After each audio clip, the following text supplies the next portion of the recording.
Naruto might have one of the strongest Genjutsu in the series, and I'm obviously not talking about the Shadow Clone Jutsu. Naruto has been a fan favorite for a long time. But despite its popularity, we can't help but express our disappointment with more than half the episodes being filler. Despite all that though, it was just so popular that the sequel, Boruto Naruto Next Generations, came to be to keep the series fresh and exciting. The legacy still continues to this day, with Naruto fans eagerly keeping up with the next installment. However, the series isn't exactly without its flaws, and I don't just mean filler. What could it be, you wonder? Well, let me ask you, why does Naruto just talk his way out of situations? He just has to give his opponents a long and inspiring speech, and suddenly they turn over a new leaf. Now, this isn't exactly particular to Naruto, it's kind of a common anime trope. But it happens so often that I've deemed it Naruto's Talk No Jutsu. Okay, it wasn't just me, the whole fandom came up with that name. But I've got to talk about this because there is a debate that this might be the strongest jutsu. Yes, I said it, it's not Rasengan or Chidori, we have Talk No Jutsu now. The ninja techniques in Naruto fall into 3 types: ninjutsu, taijutsu, and genjutsu. Sasuke's fire-based techniques, Chidori, Rasengan, and Naruto's Shadow Clone technique fall into the category of ninjutsu because it utilizes a ninja's chakra to generate certain natural phenomena. So, if I talk about Genjutsu here, I think our Talk No Jutsu falls into that category because of how Genjutsu is able to put opponents in some sort of trance. I think that's just what Naruto's speech does. It's like a therapy session, but you're having an anime battle during it. So, Genjutsu is meant to confuse and manipulate the enemy. This makes Genjutsu sort of a mind trick.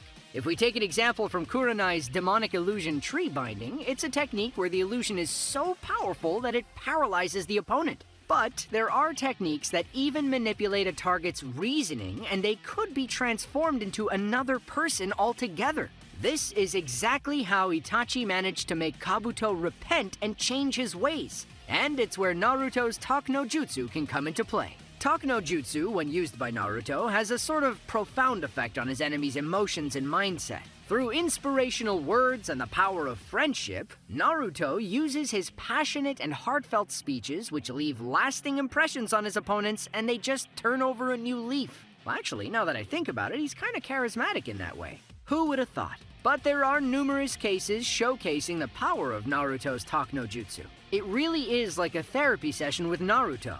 Now I'm going to tell you about a couple of instances where Naruto's speech technique led to his enemies turning over a new leaf.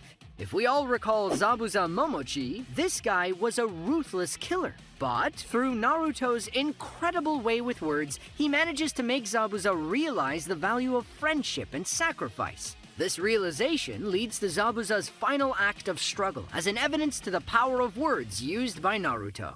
Your words cut deep. In another tale of transformation, Pain, or Nagato I should say, in a talk with Naruto, realizes the error of his ways, giving up on his hatred as he recalls his own experience with loss and suffering, ultimately sacrificing himself for the greater good. Gaara was riddled with loneliness and resentment, but Naruto transformed him as well with talking alone. He made Gaara realize a new desire for connection and acceptance, even thanking Naruto on multiple occasions for changing him into a better person.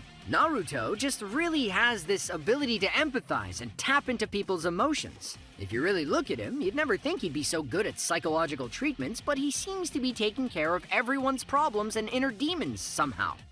Now, if you don't respect a person, it's most likely that you wouldn't really listen to anything that they have to say. For Naruto, he usually has to display his strength to his enemies before giving them the talk. By surprising his enemies with his abilities, he manages to capture their interest and some level of curiosity. Now, there is some level of respect involved too, as now the opponent actually thinks of Naruto as a formidable threat. Through this display of power, Naruto manages to get some level of credibility to his words, and now his enemies will take him more seriously and listen to what he has to say. The foundation of respect and curiosity makes room for Naruto's words to have a deeper impact, and that's usually when the enemies start to transform into good from evil. Talk No Jutsu is just that powerful. He also manages to connect with his enemies on a personal level because of his ability to empathize and his strong belief in the possibility of change and the potential of redemption in others. He sees the good in people and gives them a chance to change their ways, even if they've committed the worst possible crimes. But the strongest technique still has its limitations. While it works on some of his opponents, others aren't as willing to change or repent. Some of these characters are so deeply rooted in their ideals and convictions that they cannot be swayed by words alone. In those cases, well, Naruto just beats them up until they understand. Which is, I guess it works. Although Talk no Jutsu is heavily criticized, we can't deny the fact that he does manage to trigger flashbacks, evoke memories, and challenge his enemies' beliefs through heartfelt conversations. All of this makes Talk no Jutsu not just a common habit, but potentially a powerful genjutsu.